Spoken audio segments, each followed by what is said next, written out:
Šodien ir 10. maijs, ir sestdiena, bet ir pārceltā darba diena.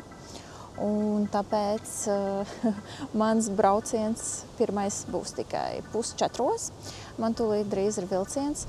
Līdz ar to man vajadzēja izdomāt kaut kādu īso ceļojumu, kas būtu tuvāk mājām. Tā kā es dzīvoju vēl pie Torņakalna stacijas, tad es domāju, ka varētu aizbraukt kaut kur no Torņakalna. Un varianti nebija daudz. Ir Jūrmālas puse, bet tur es esmu bieži bijusi. Un tad ir Jelgavas puse. Un es esmu pati vispār no Jelgavas. Rīgā dzīvoju tikai 5. gadu. Un tieši tāpēc es neesmu diezko daudz redzējis no Rīgas. Un es izlēmu, ka es varētu braukt uz Bieriņiem, uz Turību, varbūt vēl Tīraini paspētu.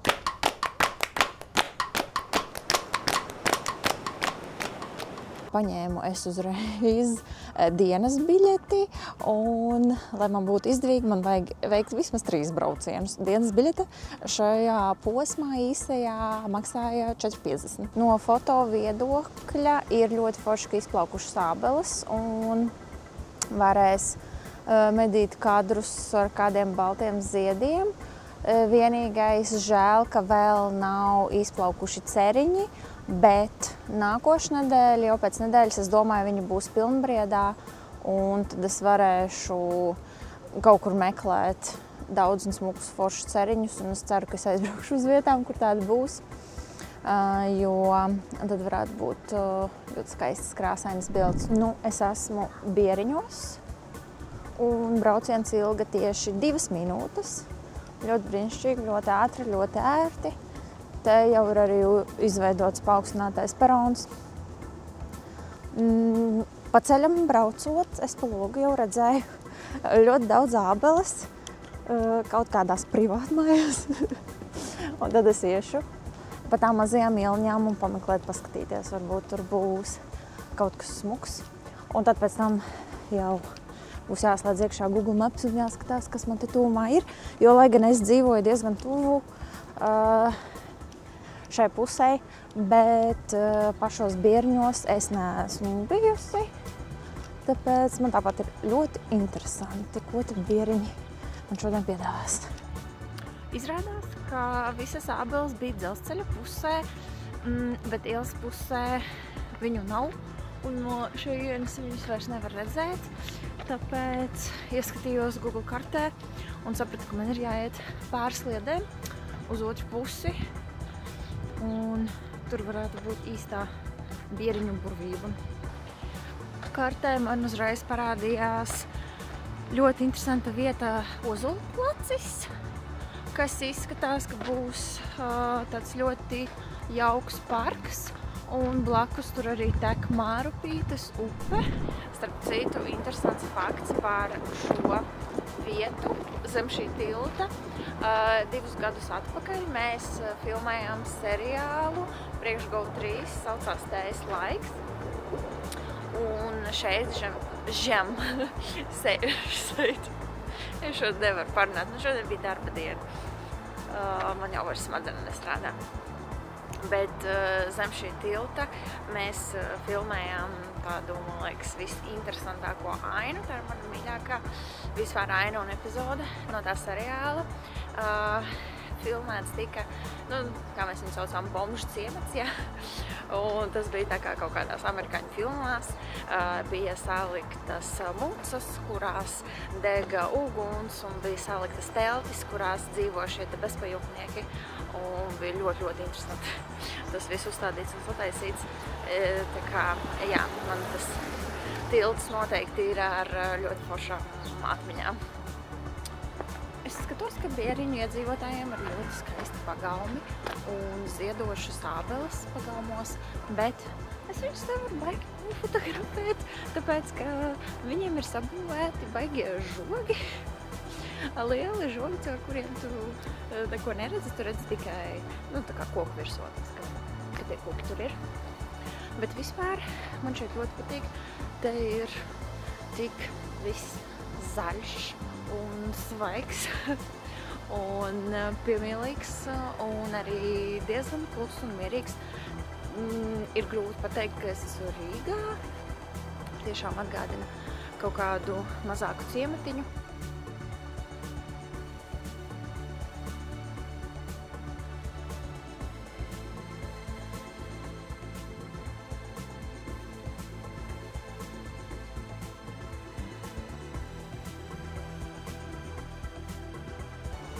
Es esmu tikusi līdz Ozolu placim un redzu šos te brīnišķīgos lielos ozolus.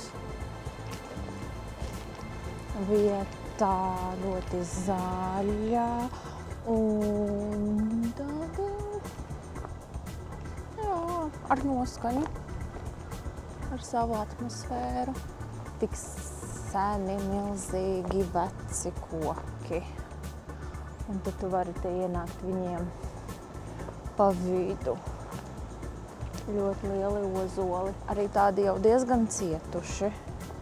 Bet te parciņā ir arī cilvēki. Un cilvēki arī staigā garām. Tā kā nav tā, ka ir pilnīgākā izolācija. Bet šeit būtu forši atbraukt uzrīkot kādu pikniku. Tā jau te ir mierīgi un klusi. Apkārt ir tikai privāti mājas.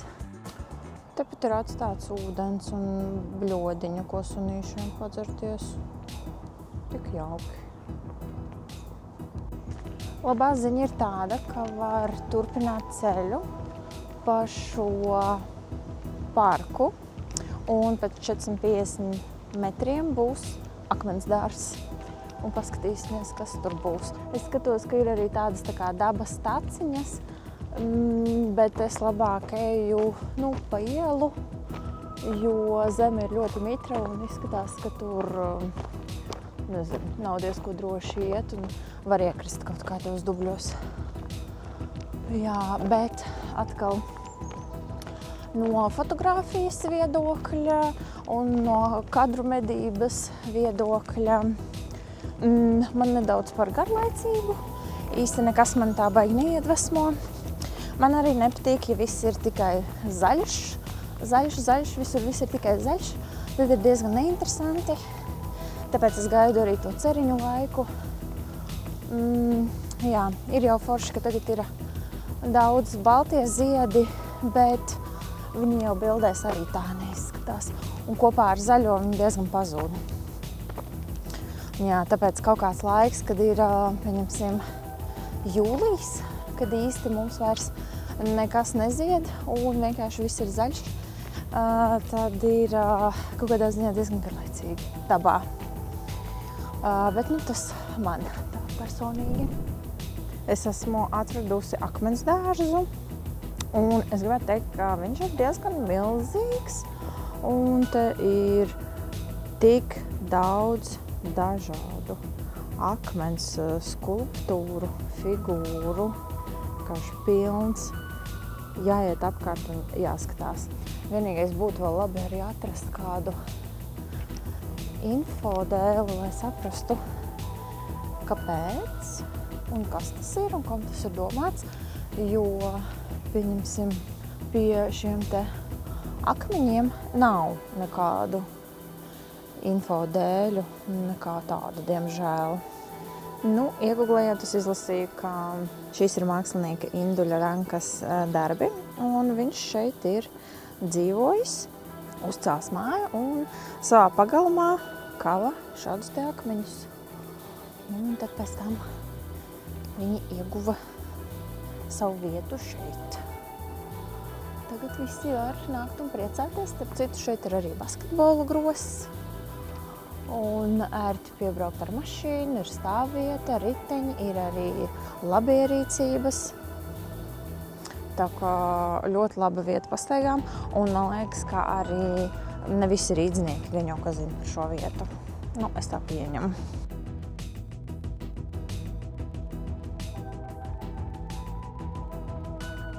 Es tagad paskatījos kartē, ka man gājiens atpakaļ uz staciju, uz Bieriņu staciju, ir pilnīgi vienāds ar Turības staciju. Turības tāda ir nākošā pietura. Līdz ar to es izlēmu, ka es iešu ar kājām līdz Turības stacijai. Līdz ar to apskatot pie reizes uzreiz arī turības apkārtni. Un tad vienkārši no turības es braukšu tālāk jau uz Tīraini. Un līdz ar to es varētu paspēt šodien apskatīt veselas 3 vietas. Torņkalnu arī labi ieskaitīsim. Es turpat blakus dzīvoju, es tur esmu katru dienu. No šejienes man ir 26 minūšu gājiens līdz stacijai. Ja es pēc tam atnākot, ja man būs spēks un gribēšana, un ja Google Mapos arī rādīsies kaut kas interesants ar kaut pārsliedēm, tad es turpat turībā arī pāriešu pārsliedēm paskatīties kaut ko. Iešu tagad turības virzienā. Lai gan vispār visas tās stacijas ir tik tuvu viena otrai, ka ir jau grūti nodalīt, vai esmu Bieriņos, tad tepat jau ir Mārupe, tad turība nav, man liekas, tik ļoti nodalīts. Bet tāpat. Man ir mans uzdevums, un es pie viņa pieturos, un viņš ir jāizpilda.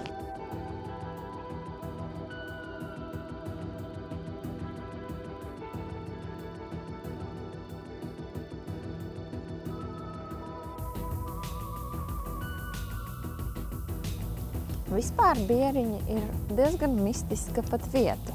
Teiksim tā, ar tiem akmeņiem ir tā, ka tu ej, un tad pēkšņi aiz stūra tu ieraugi vēl. Viņi šeit ir ļoti daudzās vietās izlikti. Tā kā, jā, viņi noteikti piedod Bieriņiem tādu šarmu un arī, teiksim tā, rozīnīti. Jo es pilnībā negaidīju tagad kaut ko tādu.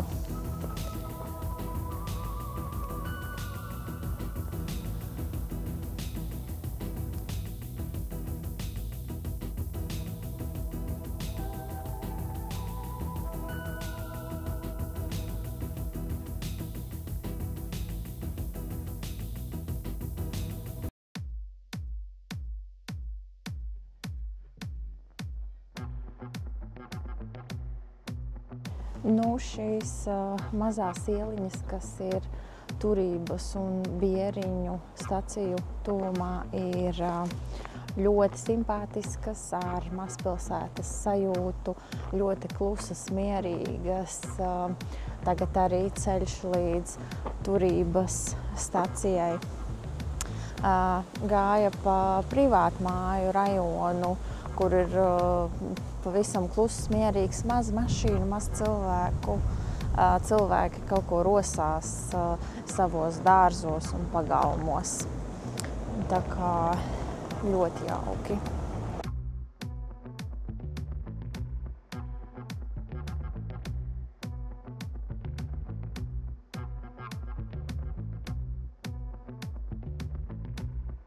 Es esmu atnākusi līdz stacijai, bet man vēl ir 40 minūtes līdz vilcienam, tāpēc es apiešu vienkārši apkārt turībai. Varbūt te būs kaut kas interesants, jo pie turības es esmu bijusi. Neesmu gan gājusi baigi daudz kaut kur tālāk dziļāk, bet arī Google Mapos paskatoties neizskatījās, ka varētu būt kaut kas tāds interesants. Protams, ka tur nav atzīmētas nekādas foto vietas, un tu nekad nezini, kādu momentu tev var izdoties noķert. Bet tā kā te ir būts, tad man uzreiz tā liekas, ka te nekā nebūs.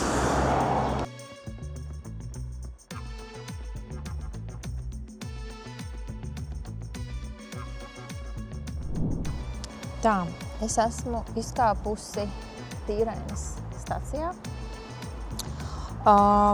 Un es skatos kartē, ka šajā sliežu pusē ir tikai lielie uzņēmumi, rūpniecības uzņēmumi.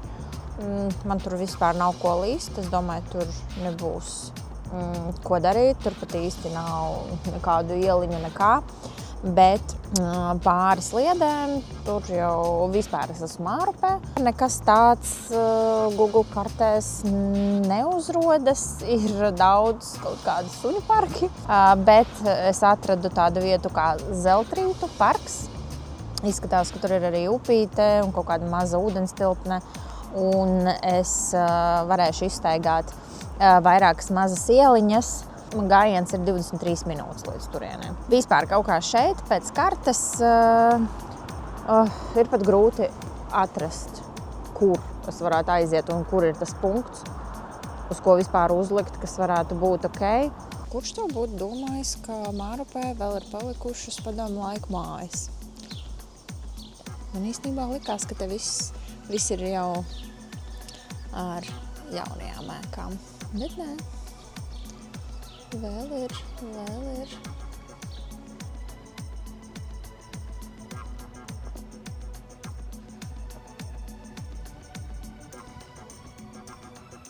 Nu, es staigāju jau kādas 10-15 minūtes, un diemžēl nekā baigi interesanta nav.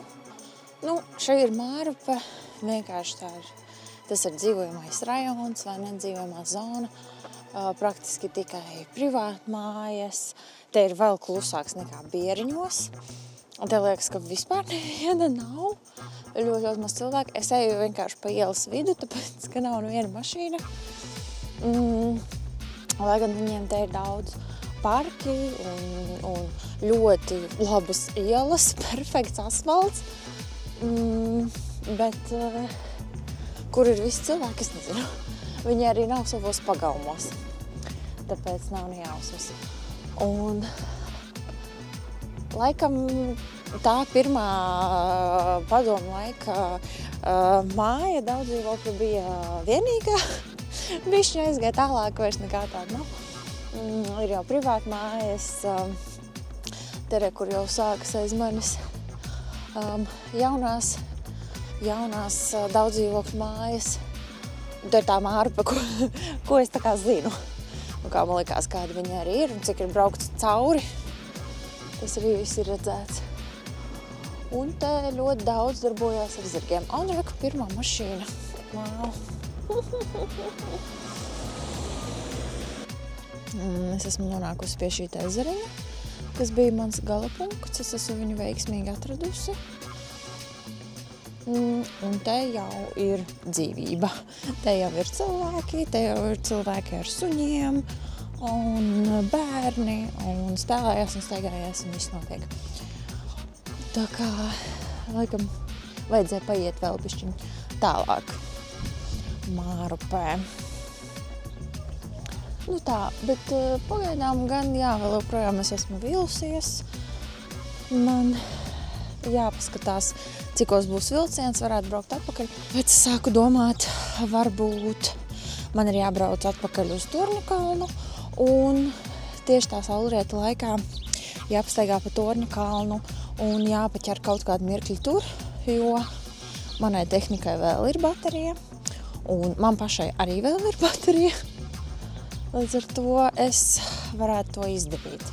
Tāpēc, ka negribētu laist garām saulrietu atkal, jo pagājušajā reiz es nevarēju pafotografēt šajā laikā, tāpēc, ka sākās lietus. Un tieši saulrieta laikā es braucu atpakaļ uz Rīgu. Un es par to vēl joprojām bēdājos. Un es negribu, lai šodien atkal tas notiek. Tad atkal būšu bēdīga. Tā. Es esmu diezgan laicīga stacijā. Man vilciens ir pēc 12 minūtēm.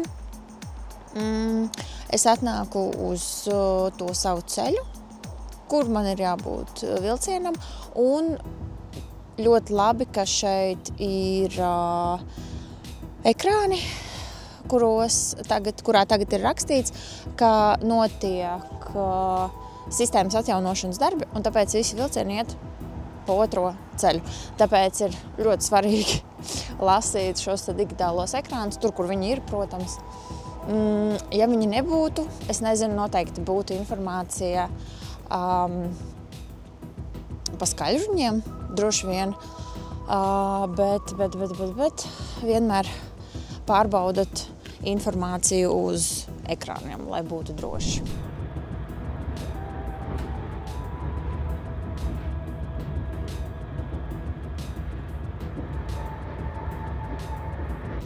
Es esmu atpakaļ Torņu kalna stacijā. Vispār šo staciju apkārtni es esmu filmējusi ļoti bieži un ļoti daudz. Tāpēc, ka studējot kinoskolā, man liekas, stacija, dzelzceļš vispār ir visbiežākais, ko studenti filmē. Tāpat es esmu filmējis šeit priekš kaut kādiem komerces darbiem vai es nezinu, kaut kādiem citiem darbiem, bet augstskolā pildot mājas darbus. Es šeit esmu pavadījis ļoti daudz laika, plus arī es tuvu dzīvoju šai stacijai.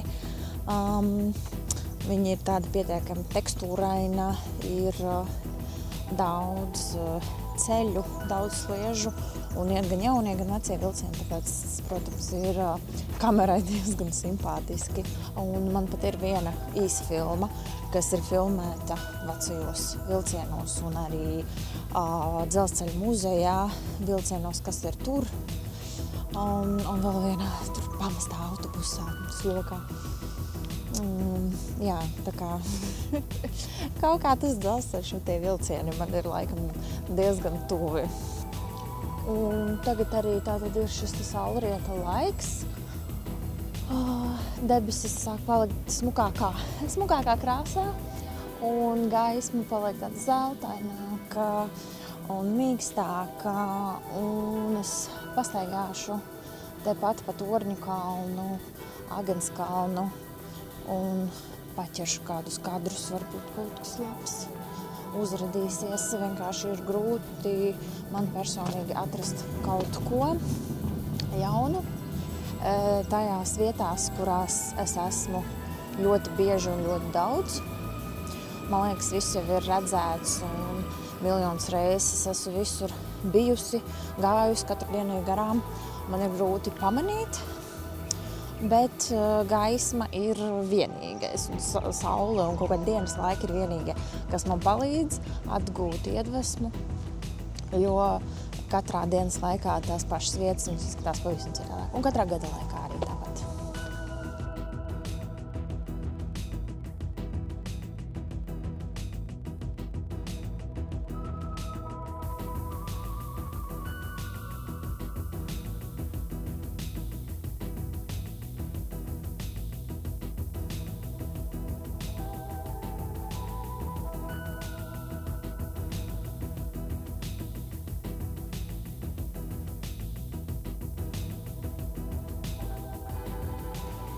Tā, es pagaidām esmu izvēlējusies neīstās ielas priekš saulrieta, jo es esmu tikai un vienīgi ēnā. Es to sauli nekur neredzu. Es neredzu nevienu saules staru, tikai nedaudz uz ēku augšējiem stāviem. Nav jēga ķert to saulrietu, ja tev tur kadrā nav nevienas stariņš, ja? Un, diemžēl, es biju iegājusi tādā pusē, kur saulrieta laikā ir tikai un vienīgi ēna. Tātad es esmu, nezinu, kaut kādā ieplakā varbūt. Ir ļoti labi, ja es atrastos kaut kur nedaudz augstāk. Jā, jo šeit ir tikai vienīgi ēna. Šeit pie Māras dīķa arī saules stari gan ir vienā dīķa pusē, bet tur mani tā kā nekas neiedvesmo un nekas neinteresē, ko es tur varētu nofotografēt. Tāpēc šodien es beigšu savu ekspedīciju, jo es esmu vīlusies sevi un nevarēju es kaut kā noķert saulrietu un būt īstajā vietā, īstajā laikā, lai sanāktu kaut kas foršs tieši uz kaut kādu zelta stundas momentu. Kopumā no šodien apstaigātajām, apskatītajām vietām, protams, Bieriņi būtu top. Vispār tas aplis no Bieriņiem līdz Turības stacijai bija foršākais. Varbūt ne priekš foto, bet kā turistam aizbraukt paskatīties, jaunu vietu izpētīt. Ļoti forši. Tīrainē es neieteiktu kāpt ārā, tur nebija ko redzēt, bet Torņu kalns un tas, ka blakus arī ir Agenskalns, protams, ka šeit ir ko redzēt, ir ko darīt, un te noteikti var kāpt ārā un pētīt un staigāt, filmēt forši.